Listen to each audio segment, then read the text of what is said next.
bem-vindos de volta ao canal. Bom, hoje eu trouxe aqui para vocês, hoje eu estou aqui com a minha PEN BBS 355 para trazer para vocês uma aula de física praticamente, tá? Muita gente, a gente sempre ouve falar sobre como que é o funcionamento das canetas tinteiro, né? E muita gente fala que é por capilaridade, né? Essa coisa toda, e a galera não conhece direito o que que é. Bom, então vou falar primeiro o que que é capilaridade. Capilaridade é uma propriedade da água, né? Que quando a gente tem um fio de água correndo, esse fio ele tende a se manter íntegro, né? Se esse fio está correndo para cá, a capilaridade ela é uma atração entre as diferentes partes da água que ajuda a não quebrar esse fluxo. Porque senão se fosse se a capilaridade não existisse, né, ela simplesmente separaria a parte que está querendo ir, ela iria embora e a outra ficaria por inércia, enfim, ficaria, né? A capilaridade é o que faz quando a gente bota, por exemplo, a gente tem uma água aqui, a gente bota um pedaço de papel, um pedaço de guardanapo aqui, é a capilaridade que faz a água subir. A água sobe por osmose, claro, mas aquela coisa da gente ver aquele fio íntegro, né, subindo, aquela coisa molhando o papel como um todo, é a capilaridade que faz isso. Mas isso tem muito pouco a ver com como uma caneta tinteiro realmente funciona. Então, como que funciona? No meu ponto de vista, pelo menos, a caneta tinteiro ela funciona muito mais por uma propriedade chamada molhabilidade, né, que tem a ver com a tensão superficial, muito mais isso do que a capilaridade, porque a capilaridade não garante muita coisa. A capilaridade seria mais se ela fosse, como muitas pessoas falam, um vazamento controlado, né? Se fosse assim, se a gente tivesse um reservatório aqui, aí aqui está a pena da caneta e ela fosse pingando para sempre, né? Aí sim seria capilaridade, porque a gente teria tinta aqui, né?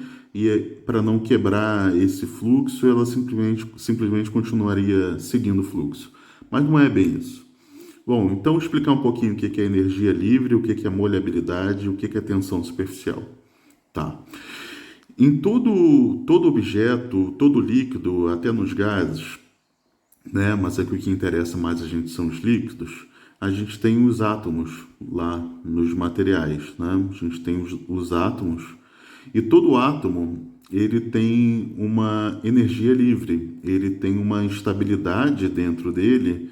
E o que acontece? Na física, a gente parte por princípio, enfim, pela termodinâmica e tudo isso, que tudo tenta diminuir a sua energia livre, tá certo? Então é por isso que os átomos se ligam. Se a gente estabelecer um gráfico aqui de energia, né, por espaço entre os átomos e aqui a energia livre, né, a gente vê um gráfico mais ou menos assim, né, sendo que aqui é uma distância grande, aqui seria uma distância grande ou muito pequena, né, tanto faz, esse gráfico sobe aqui de novo. Então, conforme a gente diminui a distância entre os átomos, aqui eles estão longe, né? Então eles não estão ligados. E aí a gente começa a aproximar eles. Na hora que eles se aproximam, né? Aqui os elétrons eles interagem, né? A camada de elétron, né? E aí eles se ligam propriamente dito e chegam nesse mínimo aqui de energia do gráfico. Se a gente tentar aproximar eles muito mais, aí as nuvens eletrônicas começam a se repelir, né? Porque você estaria praticamente enfiando um átomo dentro do outro e a energia ela sobe de novo. Então tudo na natureza ela funciona com esse princípio da energia livre, né? Que a gente sempre procura tudo na natureza procura ficar no mínimo de energia, né? E que existe uma distância ótima onde os átomos se ligam e eles ficam com essa energia mínima. Então, o que acontece? Quando a gente tem aqui um líquido, tá certo? A gente tem todos aqueles átomos lá, ou moléculas, tanto faz, dentro daquele líquido, e eles estão numa distância ótima entre si, né? De maneira que eles se ligam fracamente por aquelas energias secundárias que a gente estudou na escola, né? De força de atração, né?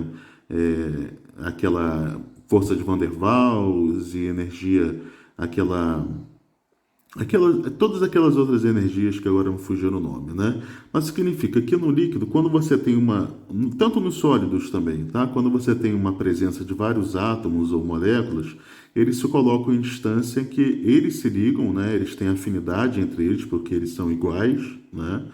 E aí eles sempre estão nesse mínimo de energia.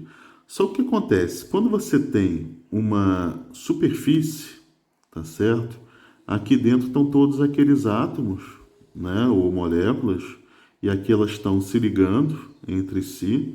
E todos esses aqui, essa galera que está aqui, tipo na segunda, na terceira camada e todas as camadas para dentro, todos esses estão com todas as suas ligações satisfeitas. Essa galera aqui da segunda, da terceira camada, eles estão se ligando aqui, né? E tá todo mundo bem aqui, tá todo mundo com a energia mínima, todo mundo com as energias satisfeitas e tal. Mas o que acontece com essa galera que tá aqui no final? Tipo, acabou o material, chegou aqui na superfície, né? Essa galera aqui tem algumas ligações aqui que não estão satisfeitas. Essa galera que está na superfície, elas estão com mais energia, elas estão mais ou menos como se fosse nesse ponto aqui, elas estão com mais energia do que elas deveriam estar. Então o que acontece? Essa tensão que é resultado dessa falta dessas ligações, desses átomos não estarem no seu estado ótimo de energia, é o que a gente chama de tensão superficial, tá certo? Então tudo na natureza procura estar no seu estado mínimo de energia, e essa galera que não está no estado mínimo, essa galera está com ligações não satisfeitas, né? Então o que acontece? Isso é importante porque isso que é a tensão superficial. A tensão superficial é uma tensão que ela acontece por conta da energia livre, uma energia excedente que tem dos átomos que estão na superfície, que eles não têm todas as suas ligações satisfeitas, tá certo? E isso acontece para tudo. Quando a gente tem uma gota aqui no meio do nada, uma gota suspensa aqui no vácuo, o que acontece? Ela tem lá dentro dela, ela tem as energias satisfeitas e toda essa galera que está aqui na superfície, ela está com tensão superficial porque ela não tem as suas ligações satisfeitas. Mas a mesma coisa acontece aqui nessa superfície. Essa galera aqui tá com as ligações feitas e aqui na superfície tem aquela tensão superficial que acontece, né, das ligações não satisfeitas. Quando essa gota vem aqui e ela cai aqui, ela fica assim, né?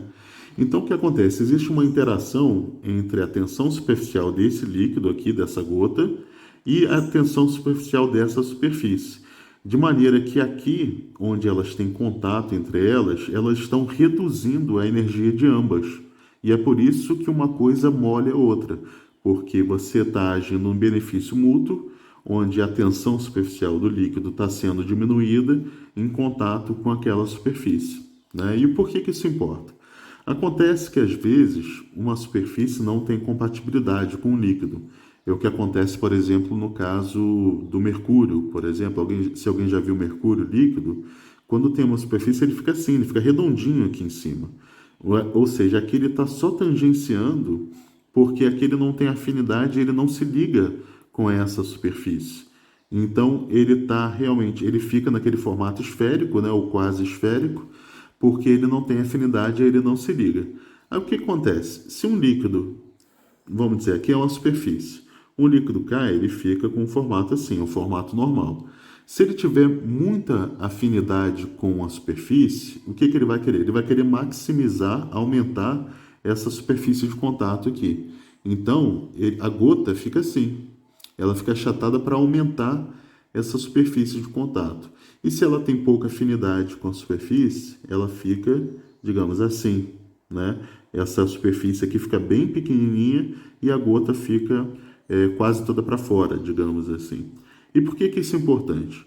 Isso é importante porque o princípio de funcionamento da caneta tinteiro tem tudo a ver com isso. Na caneta, a gente tem o alimentador, né? Então vou desenhar um pedaço do alimentador bem tosco. Nesse alimentador tem aquele canalzinho, né? Qual é o princípio de funcionamento desse canal? Esse canal por onde passa a tinta, ele é um canal bem raso, bem fininho, e ele uma superfície a mais. Então, o que acontece? Ele é tudo na natureza que aquele gráfico de energia livre não gosta. Ele é uma superfície livre. E toda superfície, quando é uma superfície pequena, ela acaba tendo muita área de contato, né? Então, isso aqui, na verdade, é uma área de contato aumentada. Então, o que acontece? Isso aqui é uma superfície que tem uma energia muito grande e quando chega a tinta, né, a tinta, ela poderia, por exemplo, molhar isso aqui tudo, né? Mas ela não molha, porque basicamente isso aqui é uma superfície com pouca área de contato, então ela molha pouco isso aqui, mas isso aqui é uma superfície, esse canal é uma superfície com muita área de contato. Então ele, para minimizar a energia do sistema, né, minimizar a energia de ambos, a tinta ela ocupa esse espaço aqui e ela preenche o canal do alimentador. Da mesma forma, quando a gente tem a pena, né, vou desenhar uma pena meio tosca aqui, né? A pena geralmente ela tem aquele respiro, né? Aqui está a ponta e ela é assim e ela tem aquele canal, né? Eu vou desenhar aqui como se fosse aberto, né? O que acontece? Isso aqui funciona pelo mesmo princípio, né? Isso aqui são duas superfícies criadas, superfícies livres que têm uma energia livre muito alta, né? E quando a tinta chega aqui, ela quer minimizar essa energia. Então ela ocupa esse espaço aqui para minimizar a energia do sistema. Isso aqui tem muito pouco a ver com capilaridade. Na verdade, a capilaridade só garante que isso aqui vai ficar um inteiro. Porque senão ela poderia ficar assim, se isso aqui fosse a pena, né? Isso aqui fosse o canal, poderia ficar uma gotinha de tinta aqui, outra gotinha de tinta aqui e outra aqui, entendeu? Elas minimizando a energia do sistema entre elas. A capilaridade só garante que isso aqui vai ser um inteiro, tá? Que isso aqui não vai se romper e que ela vai preencher aquele canal todo. Mas no final das contas, o que está por dentro do funcionamento de uma caneta tinteiro, na verdade, é a molhabilidade. Porque ela preenche esse espaço, você vê que a caneta não vaza, ela não está pingando aqui na minha mão, ela tem tinta aqui dentro desse canal, porque está minimizando. E o que acontece? Quando eu encosto a caneta no papel, essa pontinha aqui, né, que aqui na ponta da caneta tinteiro, né, se a gente der um zoom muito grande, tá aqui a pena, né, e aqui, se a gente analisar, vamos pegar esse pedacinho de tinta aqui, tá? Essa partícula de tinta que está aqui, ela está em contato com essa superfície aqui, com essa, a superfície lá de baixo, de dentro do canal, e ela está em contato com o seu vizinho, partícula de tinta que está aqui do lado também, e com o vizinho, partícula de tinta que está aqui do outro lado também. Então ela está em contato de todos os lados, né? Exceto em cima que ela está com ar. Aqui na ponta, essa gotinha de tinta que está aqui na ponta, né? Qual é a análise dela? Ela está em contato com esse lado, ela está em contato com esse lado, ela está em contato com a outra partícula de tinta aqui embaixo, mas aqui ela está sozinha, aqui ela está sem ninguém e aqui ela pode melhorar o contato dela. Então, quando a gente encosta essa ponta aqui no papel, ele satisfaz essa ligação aqui e ele molha, a tinta molha o papel. Por isso que ela transfere, mas ela não pinga. Se fosse simplesmente capilaridade, isso aqui ou teria uma gota de tinta muito grande aqui e ela ficaria pingando continuamente. E não é isso. Não é capilaridade que faz a caneta tinteiro funcionar. O que faz a caneta tinteiro funcionar é a molhabilidade. É a satisfação dessas energias livres que vai diminuindo conforme elas atingem essas superfícies. Então, quando a galera fala que a caneta tinteiro é um vazamento controlado, de certa forma é sim, né? Porque é um canal muito pequeno que está todo aberto para a tinta passar. Mas por que ela não vaza? Por que não tem tinta caindo aqui? É porque esse vazamento controlado, ele é controlado pela molhabilidade. Quando chega aqui nessa ponta, né? Eu vou desenhar outra ponta de caneta aqui, né? O que acontece? Por que ela não pinga? Tá aqui a ponta da caneta, a tinta vem e faz aquela gota de tinta querendo pingar. E por que ela não pinga? Ela não pinga porque para se separar disso aqui, ela precisaria sair e fazer uma gota. Só que ao fazer isso, ela está perdendo essa parte de contato que estaria aqui, olha, em contato com o resto da tinta, com o resto da pena. E essa separação aqui é um aumento de energia, tá certo? Você não concorda que se ela aqui ela está diminuindo a energia, a tinta está diminuindo a energia dela por estar em contato com isso aqui. Para ela se separar, isso aqui é um aumento de energia e nada da natureza quer aumentar a sua energia. Então, por isso que não acontece a gota, por isso que ela não pinga, porque na verdade todo esse sistema está controlado pela molhabilidade, ele está controlado pela tensão superficial e por evitar esse aumento de energia.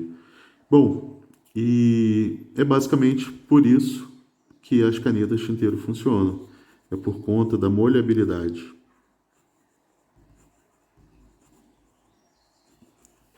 É também por isso que o formato típico de uma gota ele é esférico, porque quando a gente calcula, né, esse cálculo aqui ele não é nem muito complexo não, para dizer a verdade. Mas se você calcular na natureza, a menor relação que existe na natureza entre volume e área superficial é numa esfera. Se você pegar um cubo, né? Se você pegar um cubo e você calcular o quanto de volume tem aqui dentro e o quanto tem de superfície, aqui tem mais superfície dividido por volume, aqui tem mais do que na esfera. Então a esfera ela é um formato otimizado. É exatamente por esse motivo que uma bolha de sabão, quando a gente faz uma bolha de sabão no ar, que ela tem um formato esférico. É para minimização da energia superficial. Aquele formato é um formato ótimo. É um formato de energia mínima. Bom, e é por isso que as canetas tinteiro funcionam. Espero que vocês tenham apreciado esse vídeo, essa explicação, né?